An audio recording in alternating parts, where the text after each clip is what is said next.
नमस्ते सदावत्सल्य मातृभूमि में हम लोग चर्चा करने जा रहे हैं एएमयू के 7 जजों की बेंच की जो सुनवाई सुप्रीम कोर्ट में चल रही है और 3 दिन उसकी सुनवाई के हो गए हैं। अब नेक्स्ट ट्यूसडे को आएगी, लेकिन ट्यूसडे को बेंच ये कह के गई है कि नेक्स्ट वीक वो अवेलेबल नहीं है, कुछ जजेस एब्सेंट हैं। इसका मतलब हो गया कि अब फोर्टनाइट के बाद लगभग 15 दिन बाद उसकी सुनवाई होगी कंटिन्यूएशन में। लेकिन 3 दिन की सुनवाई में जो बात आई वो अपने आप में अद्वितीय है, उसका अपना एक स्टेटस है, उसकी अपनी एक कहानी है। और ऐसा लग रहा है कि सुप्रीम कोर्ट जिस प्रकार से बहस कर रहा है पिटिशनर्स से, वो बहस अपने आप में बता रही है कि वाकई में माइनॉरिटी स्टेटस नहीं होना चाहिए। अब उन बहसों में सुनकर देखिए, आर्टिकल 30 जिसको लगातार कहा जा रहा है कि आर्टिकल 30 के बारे में हमने सबने सुना भी है। Article 31A, article 30 clause 1 clause sub clause A, ये भी अपने आप में बहुत विवादित रहा है, जिसको कानून न जानने वाले लोगों ने 31 कैपिटल ए कह दिया था। वो 30 क्लॉज 1 और स्मॉल ए है। खैर, हम लोग जो चर्चा कर रहे हैं वो ये है कि आर्टिकल 30 के तहत माइनॉरिटी इंस्टीट्यूशन को मैनेज करने का अधिकार किसको है। सरकार का अपना तर्क है, और ख़ास बात यह है कि इंदिरा गांधी 1981, क्योंकि 1980 में इंदिरा गांधी की सरकार बन गई थी, 1981 में एएमयू को 1967 के जजमेंट के बाद 1967 में एएमयू को माइनॉरिटी स्टेटस का केस वो हार गए थे, और ये कह दिया गया था ये नेशनल यूनिवर्सिटी है, ये देश की यूनिवर्सिटी है, ये डीम्ड यूनिवर्सिटी है। इसका मतलब ये बिल्कुल नहीं है कि माइनॉरिटी है, इसमें सब कोई शामिल हो सकता है। इसके बाद 1981 में इंदिरा गांधी ने उसको फिर से माइनॉरिटी स्टेटस दे दिया था। 1981 में माइनॉरिटी स्टेटस देने के बाद मामला शांत रहा, क्योंकि लंबे समय तक सरकारें ऐसी नहीं आ पाई, माहौल ऐसा नहीं बन पाया। राम मंदिर का माहौल शुरू हो गया था उस समय, और राम मंदिर पर यात्राएं, कार सेवा और वो सब शुरू हो गई थी। 2006 में जब मनमोहन सिंह की सरकार फिर से बैठ गई, तो मनमोहन सिंह जी की सरकार के बैठने के समय पर फिर से उसको जो 50% तक रिजर्वेशन, मुस्लिम रिजर्वेशन का कोटा उसमें बहाल किया गया। वो चैलेंज हो गया 2005 में, वो चैलेंज हो गया था। 2006 में इलाहाबाद हाई कोर्ट ने उसको फिर से स्टक डाउन कर दिया था और कहा था 1967 का जो जजमेंट है, जो माइनॉरिटी स्टेटस को ख़त्म करता है, वो प्रिवेल करेगा। क्यों? क्योंकि ये यूनिवर्सिटी पार्लियामेंट के द्वारा बनाई गई है। इस यूनिवर्सिटी में पार्लियामेंट का रोल है, चूँकि सरकार के द्वारा इसको बनाया गया है, इसलिए ये ऐसा है। अब वो 2019 में 5 जजों की बेंच में डाल दिया गया, क्योंकि इलाहाबाद हाई कोर्ट के जजमेंट को चैलेंज किया गया सुप्रीम कोर्ट, वो 7 जजों की बेंच में चला गया। 7 जजों की बेंच के सामने जो इशू है, वो इशू ये है, जो दोनों तरफ की बहसें हुई उस पर हम बात करना चाहते हैं, और सुप्रीम कोर्ट ने उस समय टिप्पणियां क्या की उस पर बात करिए।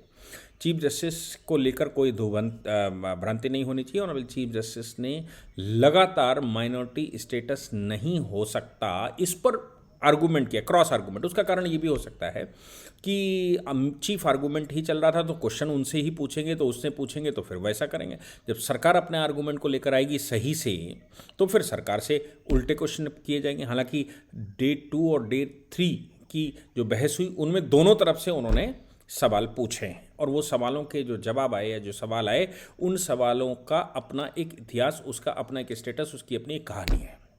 मैं उसके अतिरिक्त जो बहस में नहीं हो रहा है, मैं उस विषय पर भी प्रकाश डालना चाहता हूँ। बात ये थी कि अलीगढ़ मुस्लिम यूनिवर्सिटी ने ही भारत विभाजन की नींव रखी थी, ऐसा विद्वान कहते हैं। स्ट्रैटेजी वहीं से बन रही थी। 2 जगह से स्ट्रैटेजी बनी, वो दोनों ही उत्तर प्रदेश में थे। कानूनी तरीके से, अंग्रेजी स्टाइल से, मतलब उस समय की जो सरकार थी उसके तरीके से, उसका जो लॉ था उसके तरीके से वो एएमयू काम कर रही थी। दूसरा, इस्लामिक चरमपंथ को लेकर देवबंद काम कर रहा था। देवबंद के जमात कई एक तरह के हैं, तबलीगी जमात, ये हिंद वो सब काम कर रहे थे। किसी दिन मैं डिटेल में आपको बताऊंगा कि भारत के विभाजन को लेकर इन लोगों ने क्या पॉलिसी बनाई थी। तो वो अलीगढ़ मुस्लिम यूनिवर्सिटी मेन भूमिका में थी। और मज़े की बात यह है कि अलीगढ़ मुस्लिम यूनिवर्सिटी के ज़्यादातर प्रोफेसर पाकिस्तान चले गए थे। उस समय हिंदू प्रोफेसर्स की भर्ती हो गई थी। अब चलते चलते फिर से उस अलीगढ़ मुस्लिम यूनिवर्सिटी में वही हाल हो गया है कि उसमें सब अब मुस्लिम प्रोफेसर हो गए हैं और अब वो ये कहने लगे हैं कि हिंदू आ ही नहीं सकता। हालांकि कुछ हैं, ऐसा नहीं है कि कुछ नहीं है, लाइब्रेरी में है उसमें, लेकिन अब वो उनका जो डीम्ड क्लेम है वो यही है कि साहब हम तो मुस्लिम यूनिवर्सिटी है और मुस्लिम यूनिवर्सिटी हमारी है और हम तो साहब ये हैं वो हैं। एक चीज़ और आपको बता दूं, भारतवर्ष में किसी भी मुसलमान से जो जो हिंदू मुसलमान फॉलो करता है उससे पूछिए कि उसकी पहली पसंद कहाँ है रहने की, तो वो दो पसंदें बताता है। पहली पसंद वो अलीगढ़ में बताता है जिसको हरिगढ़ लोग कहते हैं, और दूसरी पसंद वो हैदराबाद बताता है। तो हरिगढ़ और हैदराबाद ये दो उसकी पसंदें हैं जहाँ पर वो रहना पसंद करता है। जो इंटेलेक्चुअल वर्ग है उसकी पहली पसंद हरिगढ़ है। वो क्यों है? क्योंकि स्ट्रैटेजी वहीं से बनती है, इंटेलेक्चुअल वहीं पर रुकते हैं, इंटेलेक्चुअल वहीं से खेल करते हैं। और दूसरी एक और बात बता दूं कि कराची में यानी कि सिंध में अलीगढ़ मुस्लिम यूनिवर्सिटी जितनी बड़ी बनी है ना, उससे ज़्यादा बड़ा कैंपस बना है वहाँ एलमनीज़ का। यूएस में भी एलमनीज़ का कैंपस बना है। और ये तीनों का जो गठबंधन है ये इंटरनेशनल पॉलिटिक्स को भी तय करता है, विश्व में क्या चलना, कैसे चलना, और कतर को क्या समझाना है, यूएई को क्या समझाना है, ये सब समझाने की कोशिश करते रहे। वो तो मोदी जी का प्रभाव है जो पाकिस्तान भी धराशायी है और इनकी भी बात नहीं सुनी जा रही है, लेकिन रोल इनका बहुत बड़ा है और अब फिर से वही रोल होता जा रहा है। जैसे मैं कहूँ कि पीछे हमने चर्चा करी थी वक्फ बोर्ड की। वक्फ अपनी ज़मीनों को सर्वे करने के लिए जो ऑर्डर किया गया था, उस ऑर्डर में उत्तर प्रदेश में उसके जो सर्वे है उसका राइट अलीगढ़ मुस्लिम यूनिवर्सिटी को दे दिया था, इसीलिए वक्फ की प्रॉपर्टी बहुत बड़ी हुई दिखाई दे रही थी। यानी कि जो ऑर्डर हुआ था वक्फ में, उसमें बहुत बड़े मुख्तार अब्बास नकवी के टाइम पर या उनके आदेश किया गया था, शायद यही कारण रहा होगा कि उनको हटाया गया होगा वहाँ से, क्योंकि वक्फ का खेल वो खेल ही गए या अनजाने में खेला हो हो सकता है उनको ना मालूम हो, लेकिन भाई आप मिनिस्टर हैं, कंसर्न मिनिस्टर हैं, इसलिए आपकी रिस्पॉन्सिबिलिटी तो बनती है। लेकिन अलीगढ़ मुस्लिम यूनिवर्सिटी के पास ही बहुत बड़े स्तर पर सर्वे था और बहुत सारी प्रॉपर्टियाँ उन्होंने निकाल दी। मैं कहता हूँ कि जब पाकिस्तान बना था तो वो ब्रिटिश इंडिया का विभाजन था और ब्रिटिश इंडिया में उत्तर प्रदेश भी आता था। उत्तर प्रदेश की यूनिवर्सिटी, अगर कोई यूनिवर्सिटी लाहौर में थी उसका क्या हाल हुआ, कोई कराची में थी उसका क्या हाल हुआ। तो जब यूनिवर्सिटियां वहाँ की सब मुस्लिम करेक्टर हो गई, तो जब हिंदुस्तान का विभाजन हो गया, मुसलमान वहाँ चल गया। अब कहते हैं लोग कि हम अपनी चॉइस से यहाँ रुक गए थे। अरे भाई, आप अपनी चॉइस से रुक सकते हैं, कोई समस्या नहीं है, लेकिन और समस्या है भी, आज की तारीख में तो है ही, जो समस्या खड़ी कर दी है। आप उस समय रुक गए थे, भाई दीनहीन परेशान भाई साहब यहीं रहना चाहते हैं, यहीं में हम जिए बाप दादे ही हैं। लेकिन आज उनके वंशज क्या कर रहे हैं? कहते हैं हम तो अपनी चॉइस से रुके थे। भैया तुम्हारी चॉइस बंटवारे के बाद चॉइस कहाँ बची थी? खैर, अब जो भी चॉइस वॉइस का मामला था, यूनिवर्सिटी का हाल ये हो जाना चाहिए था कि उसका माइनॉरिटी स्टेटस तभी खत्म कर देना चाहिए। 1951 में मुझे लगता है यही ध्यान में रखते हुए माइनॉरिटी स्टेटस खत्म किया गया था, और 1951 टू 1981 मतलब 30 साल में उसको माइनॉरिटी स्टेटस फिर से दे दिया गया था। जबकि ज़मीन जो थी वो सरकार ने दी थी, ग्रांट लोगों ने दी थी, हिंदू मुसलमान सब ने उसमें पैसा खर्च किया था। उस समय देशीकरण चल रहा था भारत का, मतलब देशीकरण से मतलब है भारत में देसी यूनिवर्सिटियां बने, देसी कॉलेज बने, विद्यापीठ बने और विद्या संस्थान बने, ऐसे सब चल रहा था। BHU उसी समय बने थे, हालांकि वो पहले बने थे, लेकिन एंग्लो ओरिएंटल कॉलेज तो बन चुका था। अब इस मामले में अलीगढ़ मुस्लिम यूनिवर्सिटी जो अभी क्या फॉलो कर रही है और क्या कर रही है, उसके अंदर बहुत सारी ज़मीनें उत्तर प्रदेश सरकार की हैं, लेकिन एडमिनिस्ट्रेटिव मशीनरी हमारे देश की ऐसी है कि वो तो भाई इतनी महंगी मशीनें ज़मीनें जो हैं वो सरकार को कैसे चली आएंगी। आपको एक बात और बता दूं, राजा महेंद्र प्रताप की जो प्रॉपर्टी उसमें उसके अंदर है, ऐसा कहते हैं 300-400 एकड़ ज़मीन अंदर है, जो यूनिवर्सिटी ने कब्जा करके रखी है, या तो उसकी लीज खत्म हो चुकी है या फिर वो किसानों की ज़मीनें कोल तहसील की ज़बरदस्ती कब्जा करके रखी हैं। किसान ये कहते भी हैं कि ज़मीनें खतौनी में आज भी उनके नाम चढ़ी हैं, लेकिन सब यूनिवर्सिटी तो यूनिवर्सिटी है, उसने बाउंड्री बना ली, उसने कॉलेज बना लिए, खड़े कर दिए, चल दिए। लेकिन राजा महेंद्र प्रताप के जो वंशज हैं, वो वंशज क्लेम करते हैं कि साहब जो उस समय की लीज करी थी, भले ही सरकार ने करी हो, लेकिन ज़मींदार तो हम थे, ज़मींदार होने के नाते वो ज़मीन ज़मींदार के पास वापस आनी चाहिए। जबकि सरकारी कानून उस समय भी यही था कि जो लीजें की गई हैं वो सब सरकार की हो गई। बहुत बड़ा कन्फ्यूज़न उस समय खड़ा किया गया था। लेकिन इसी बीच में महेंद्र ध्वज प्रताप एक दिल्ली का आपको याद होगा कि कुतुब मीनार का केस आया था। कुतुब मीनार केस में वो चले गए थे साकेत कोर्ट। साकेत कोर्ट में उन्होंने ये क्लेम किया था कि सारी ज़मीनें हमारी हैं। अब उनके क्लेम का आधार समझिए। उनके क्लेम का आधार, जो फाइलें मैंने देखी हैं, उनके क्लेम का आधार ये था कि वो ये कह रहे हैं कि जिस समय जहांगीर बैठा हुआ था या जिस समय मुगल बैठे, तो मुगलों ने उनको ग्रांट करी थी ये ज़मीन। मुगलों ने उनको ग्रांट की थी। मुगलों ने जो ग्रांट की थी वो ग्रांट के लेटर हमारे पास हैं। अंग्रेज उसका राजा कैसे बन गया, अंग्रेज उसका शासक कैसे बन गया, और जब अंग्रेज यहाँ से गया तो उसने ट्रीटियाँ ब्रेक करी हैं तो मुगलों के पास पुनः आ जानी चाहिए। ये वही बात भाषा है जो जिन्ना करता है। कहता है जिन्ना कि जिस समय अंग्रेज यहाँ से जा रहा है उस समय वो कहता है कि तुमने मुसलमानों से लिया था, मुसलमानों को वापस दो। यही बात महेंद्र ध्वज प्रताप के केस में आई है, जो साकेत कोर्ट में। उसके बाद उन्होंने यहाँ उत्तर प्रदेश में भी अपना केस फाइल किया और ये कहा गंगा जी से जमुना जी तक, उत्तर प्रदेश में उस हिस्से में, अलीगढ़ के क्षेत्र में, गंगा से जमुना के बीच में जो दोआब है उसमें उस साइड की ज़मीनें हरियाणा तक उनकी है। उत्तर प्रदेश में उनके ऊपर पेनल्टी भी लगाई गई। बार बार वो सरकार को करते हैं। उन्होंने 1000 बीघा ज़मीन सरकार को दान करने की भी कोशिश की थी अगले सरकार के टाइम पे, लेकिन उस समय भी चीफ सेक्रेटरी या जो सेक्रेटरी रहे होंगे उन्होंने उसको स्वीकार करने से इसलिए मना कर दिया होगा क्योंकि 1000 बीघा ज़मीन अगर स्वीकार कर ली सरकार ने तो वो पूरे क्षेत्र में उनकी ज़मीन हो जाएगी। वो ज़मीनें 3 डिस्ट्रिक्ट, जिसमें अलीगढ़ आता है, जिसमें हाथरस आता है, जिसमें मथुरा आता है और कुछ हिस्सा देहरादून का आता है। और इसके बाद महेंद्र ध्वज प्रताप ये कहते हैं कि जो दिल्ली का क्षेत्र है, जो कभी पश्चिमी उत्तर प्रदेश होता था, वो हमारा है। वो बांग लगाते हैं हरियाणा के बॉर्डर तक, भरतपुर रियासत बताते हैं कुछ ऐसी, जो उन्होंने क्लेम किया था। आप सोच लीजिए कि अगर ये 1000 बीघा ज़मीन सरकार स्वीकार कर लेती तो उनकी ओनरशिप इस पूरी पर स्वीकार कर लेती, जिसमें लाखों की तादाद में वहाँ बैठे हुए हैं किसान। ये जो टिकैत बंधु और ये वो कर रहे हैं, सबकी पूंगी बन जाएगी अगर वाकई में राजा को ज़मीन दे दी गई। इनको कभी ध्यान में नहीं आ रहा कि वो ज़मीन जो अलीगढ़ मुस्लिम यूनिवर्सिटी के अंदर है, वो ज़मीन वहाँ से निकालकर महेंद्र प्रताप सिंह यूनिवर्सिटी को जानी चाहिए, जो उत्तर प्रदेश सरकार ने बनाई, क्योंकि ज़मीन तो वो उत्तर प्रदेश सरकार की है। अब क्लेम ये हो रहा है कि साहब अलीगढ़ मुस्लिम यूनिवर्सिटी तो मुसलमानों ने बनाई थी, उसमें पैसा ये भी सिद्ध हो गया, जो बहस चल रही है उसमें ये भी सिद्ध हो गया कि नहीं साहब केवल मुसलमानों ने उसको नहीं बनाया था, उसमें सरकार ने ग्रांट दी थी, सरकार के पार्लियामेंट से कानून बना था, और उसके बाद हिंदुओं ने भी उस यूनिवर्सिटी को बनाने के लिए दिल खोल कर दिया था। और उसी में राजा महेंद्र प्रताप की ज़मीनें, यानी कि ज़मींदार महेंद्र प्रताप की ज़मीनें उसमें गई थी, जो सरकारी है।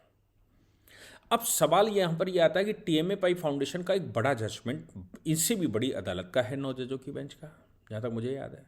और टीएमए पाई फाउंडेशन के जजमेंट में ये कह दिया गया है कि भैया माइनॉरिटी हो या मेजॉरिटी हो या प्राइवेट इंस्टीट्यूशन हो, सिलेबस तो आपको मानना पड़ेगा, रेगुलेशन तो आपको मानना पड़ेगा।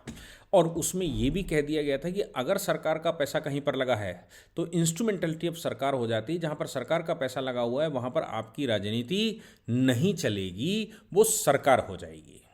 अब इस मामले में तो सब जगह सरकार का पैसा लगा हुआ है। सुप्रीम कोर्ट में जो बात आई वो सोचने वाली है। वो सोचने वाली ये बात है कि जब धवन साहब ने ये कहा सुप्रीम कोर्ट से कि साहब आर्टिकल 30 जिसके तहत ये क्लेम है, इसमें तो हिंदू भी कर सकते हैं, इसमें कौन सा बड़ा रॉकेट साइंस है। बात यह है कि जब इस्टेब्लिश हुई थी यूनिवर्सिटी तब मुस्लिम करैक्टर था, और मुस्लिम्स को पढ़ाने के लिए, मुस्लिम्स को बढ़ाने के लिए, मुस्लिम्स को मार्केट में मतलब लॉन्च करने के लिए और मुस्लिम्स को उत्थान में लाने के लिए ये सब कुछ हुआ था। तो जब यूनिवर्सिटी बनी थी तो कैरेक्टर ही उसका मुस्लिम बना था, इसलिए वो मुसलमानों के लिए है, वो माइनॉरिटी की इंस्टीट्यूशन है।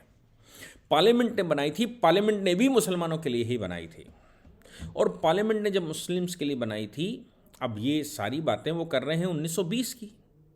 1947 के बाद उसका कैरेक्टर क्या होना चाहिए, ये तो 1920 में मुस्लिम्स का ये वो सब चल रहा था। 1947 में जब पाकिस्तान बन गया तो उसका स्टेटस क्या होना चाहिए, इस पर कोई चर्चा नहीं कर रहा। दूसरी बात ये भी है कि ऑनरेबल चीफ जस्टिस ने जो कहा, उन्होंने पहले दिन कहा, दूसरे दिन कहा कि भाई देखो आर्टिकल 30 कोई बहुत बड़ा वो नहीं है। आर्टिकल 30 में तो माइनॉरिटी और मेजॉरिटी किसी को भी मैनेज करने का अधिकार है। मतलब जब यूनिवर्सिटी को मैनेज किया जा रहा है तो मैनेजमेंट तो हिंदुओं का भी हो सकता है या मेजॉरिटी का भी हो सकता है, ये तो कोई बात ही नहीं है। और ये तो ऑन चॉइस है, ये मामला तो ऑन चॉइस है। इसलिए जब चॉइस का मामला आता है तो ऐसी परिस्थिति में बाइंडिंग कहाँ, ये माइनॉरिटी कहाँ रह जाता है। जब आर्टिकल 30 माइनॉरिटी को ही कहाँ कन्फर कर रहा है, ये सारे सवाल वो करता है। तो जो ऑनरेबल कोर्ट ने कहा वो कुछ और इशारा कर रहा था। पूरी बहस चली, इसी बीच में कपिल सिब्बल साहब ने कोर्ट के सामने बड़ी अजीबोगरीब बात कर दी। उन्होंने कहा, साहब मुसलमानों का स्टेटस भारत में एससी से भी गुजरा हुआ है, इसलिए मुसलमानों को पढ़ाई के लिए यूनिवर्सिटियों की आवश्यकता है, उनको अलग से कॉलेजेस की आवश्यकता है। शुक्र है, मुझे लगता है मदरसे की बात नहीं करी, नहीं मदरसों की आवश्यकता उनको महसूस हो रही होगी। अब सवाल ये पैदा होता है कि अलीगढ़ मुस्लिम यूनिवर्सिटी के माइनॉरिटी स्टेटस खत्म होने पर, माइनॉरिटी स्टेटस खत्म हो जाने पर क्या मुस्लिमों का उत्थान हो जाएगा? सवाल तो ये है। दूसरी बात ये भी है कि मुस्लिमों को क्या यूनिवर्सिटी कम होने की वजह से नहीं पढ़ पा रहे हैं? भाई भारत में जो माइक्रो माइनॉरिटी है वो तो पारसी हैं, 50, 55, 56 हज़ार, 60 हज़ार होंगे, लेकिन वो हाईली एजुकेटेड है। उन्होंने तो यूनिवर्सिटी कभी नहीं मांगी अलग से, उन्होंने कॉलेज भी कभी नहीं मांगा। लेकिन क्या फ़र्क है दोनों में? दोनों में फ़र्क ये है कि 4 बीवी 14 बच्चे पैदा होते हैं इधर। जो व्यक्ति 10, 12, 14 बच्चे पैदा करेगा वो पढ़ाएगा कैसे? वो कौन सी यूनिवर्सिटी में पढ़ाएगा? और वो तो बचपन से ही पंचर की दुकान खुलवा देगा, वो तो बचपन से ही 3-4 साल की उम्र में मदरसा भेजना शुरू कर देगा और वहाँ से वो कहना शुरू कर, इल्म धारण करो। इल्म, पढ़ाई लिखाई का क्या होता है? इल्म लो, इल्म। और वो इल्म ले लेगा और इल्म लेकर कहीं पंचर बनाने लगेगा। जब आप अपने बच्चों की तादाद नहीं कम कर रहे हैं, जब आप परिवार नियोजन को फॉलो नहीं कर रहे हैं, तो जाहिर सी बात है एजुकेशन कम हो जाएगी। एजुकेशन के कम होने का कारण ये नहीं है कि माइनॉरिटी इंस्टीट्यूशन है कि नहीं है। भैया माइनॉरिटी इंस्टीट्यूशन के लिए तो पाकिस्तान खोल दिया गया था, जिसको माइनॉरिटी इंस्टीट्यूशन चाहिए था उसको पाकिस्तान में पढ़ सकता है। वहाँ तो टोटल इस्लामिक राज्य है और सब मुसलमानों के लिए ही है। लेकिन यहाँ पर जो क्लेम है वो सिर्फ इसलिए है क्योंकि तादाद बढ़ रही है, पढ़ाई कम हो रही है, एजुकेशन कम मिल रही, पत्थर ज़्यादा फेंके जा रहे हैं। मदरसे में पढ़ते हैं, वो जो आलिम आता है वो आलिम अपने तरह से बताता है और उसके बाद मस्जिद में तकरीर होती है, वो तकरीर बताती है आज पत्थर मारने, आज जुलूस निकालना है, वो वैसा करते हैं। तो वो ये देखा गया है कि ओसामा बिन लादेन कितना पढ़ा था, इंजीनियर था साहब। आतंकवादियों में 90% बड़े आतंकवादी सब मोर हाईली एजुकेटेड हैं। तो क्या ये माना जाए अलीगढ़ मुस्लिम यूनिवर्सिटी जैसी यूनिवर्सिटियां वर्ल्ड में जो चल रही हैं वो यही तैयार कर रही हैं? वो उनका उद्देश्य जो ऊधम मचाने का है, जो पढ़ाने का है, वो पढ़ाने का उद्देश्य भी यही है कि आप पढ़कर बम फोड़ना सीख जाओ, आप पढ़कर इंडस्ट्री में घुसना सीख जाओ, आप पढ़कर लव जिहाद करना सीख लो, आप पढ़कर ज़मीनों पर कब्जा करना सीख लो, आप पढ़कर कचहरी में बैठना सीख लो, आप पढ़कर एडमिनिस्ट्रेशन पर कब्जा कर लो, आप पढ़कर जुडिशरी पर कब्जा कर लो और संख्या बढ़ा दो ताकि सरकार बन जाए, और सरकार जिस दिन बन जाएगी उस दिन काम खत्म हो जाएगा। क्या ये उद्देश्य है क्या? इसलिए यहां पर बहुत सारे डिस्प्यूट हैं। कोर्ट ने बोथ साइड कहा, कोर्ट ने उनसे भी कहा कि माइनॉरिटी स्टेटस कैसे खत्म कर सकते हो, और उनसे भी कहा कि माइनॉरिटी स्टेटस आर्टिकल 30 के आधार पर तुम्हारा रह कैसे सकता है, वो उसमें तो मेजोरिटी भी आ सकती है और वो तो चॉइस का मामला है। और ये भी कहा कि जब पार्लियामेंट बनाती है तो पार्लियामेंट ने माइनॉरिटी लिखा, इसका मतलब ये बिल्कुल नहीं है कि वो माइनॉरिटी का अधिकार बन जाता है। केवल कानून पार्लियामेंट से पास हुआ इस आधार पर माइनॉरिटी इंस्टीट्यूशन नहीं बन जाता। माइनॉरिटी इंस्टीट्यूशन आप खूब चलाइए, आप अपना इस्टेब्लिश करिए सेपरेटली, बिना सरकार की मदद के, प्राइवेटली, और उसको माइनॉरिटी घोषित करवाइए, उसको माइनॉरिटी में चलाइए। लेकिन सरकार बनाए भी, सरकार पैसे भी देश का खर्च करे, देश में टैक्स पेयर्स के पैसे से खर्च करके यूनिवर्सिटी बने, यूनिवर्सिटी चलाई जाए, उसमें फ्री में खाना मिले, कम पैसे में उसमें हॉस्टल मिले और पूरी सुख सुविधाएं मतलब झक्कास टाइप की रहे, और बाद में वो भारत तेरे टुकड़े होंगे ऐसे आंदोलन करें। यहाँ पर मेरा मानना यह है कि यूनिवर्सिटी का माइनॉरिटी स्टेटस छोड़ दीजिए, उसमें से मुस्लिम शब्द भी हटाना ही चाहिए। जब तक अगर सुप्रीम कोर्ट ये कह भी देता है कि इसका माइनॉरिटी स्टेटस नहीं हो सकता क्योंकि फला फला फला फला कारण है, फिर भी अगर उसमें मुस्लिम यूनिवर्सिटी लिखा रहेगा, अलीगढ़ मुस्लिम यूनिवर्सिटी जब तक शब्द इस्तेमाल होगा, तब तक उसके कैरेक्टर को नहीं बदला जा सकता। इसलिए ये भी आवश्यक है कि इसमें पार्लियामेंट में एक संशोधन लाया जाए, जैसे 1981 में इंदिरा गांधी लाई थी, और पार्लियामेंट में संशोधन लाकर उसका नाम ही बदल दिया जाए, उसका कैरेक्टर बदला जाए। उसका जब तक कैरेक्टर नहीं बनेगा, हिंदुस्तान सेकुलर कंट्री है, किसी हिंदू मुसलमान सिख ईसाई के लिए नहीं। दूसरी बात ये भी है कि जब आप ये कह देते हो कि एससी से भी ज़्यादा बुरा हाल है, मतलब एससी का हाल बुरा आप क्यों करवा रहे हो? किस आधार पर कह रहे हो कि एससी का हाल बुरा है? किस आधार पर कह रहे हो एसटी का हाल बुरा है? और एक कन्फ्लिक्ट चाहते हैं क्या? और एक बंटवारा चाहते हैं क्या? और एक दरार पैदा करना चाहते हैं क्या? इसलिए ऐसी बातें चल रही हैं।